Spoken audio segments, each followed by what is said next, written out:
Welcome back to the Big Sunday Show. So critical race theory is being taught in schools across the country, and now a group of parents in New York City are fighting what they believe is undue focus on race in schools. One parent, Harvey Goldman, saying, first and foremost, neither I nor my child have white privilege, nor do we need to apologize for it. Suggesting I do is insulting. Suggesting to my 9-year-old child she does is child abuse, not education. And this parent is not the only one who's upset.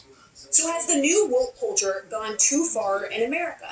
You know, Tyrus, I want to start with that quote we just heard from that parent, Harvey Goldman, and he actually ended up pulling his daughter out of school in New York and taking his family down to Florida. But why are we in schools teaching 9-year-olds to feel shame for the color of their skin?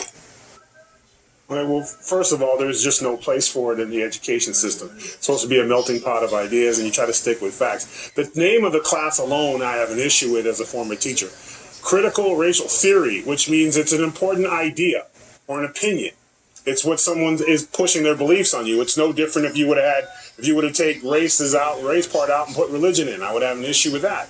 Those are type of subject matter which is for older children, or young adults in like their senior high school year, their freshman year in college, where you can discuss abstract ideas and opinions and formulate your own. Not when you're learning your A's and B's and your 1, 2, 3s. Also, by the way, I'm a bad person because I'm white. I mean, that's ridiculous. If it was the same thing to where they were putting it on black children or Asian children or whatever, would be outraged. At some point, enough has to be enough. Woke in itself is past tense, which means you missed it. If you woke up late, you know what I'm saying? Like, it's just, they don't get it. It has nothing to do with anything than getting donations. Even in the last segment we talked about it, he made that great point about brothers being killed in the streets. No one's talking about it. Why? Because there's no money in it.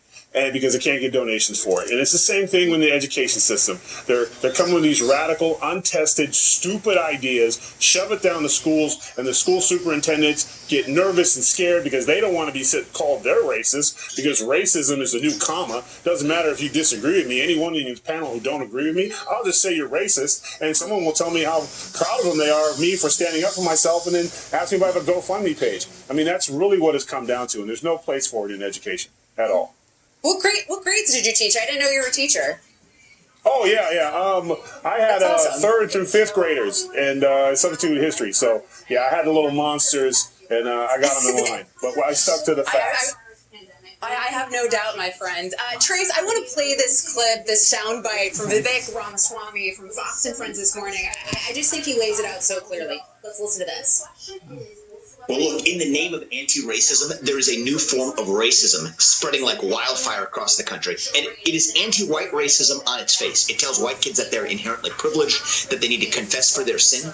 But it's worse than that, because that anti-white racism is now triggering a new form of anti-black racism, which is also spreading across the country like wildfire.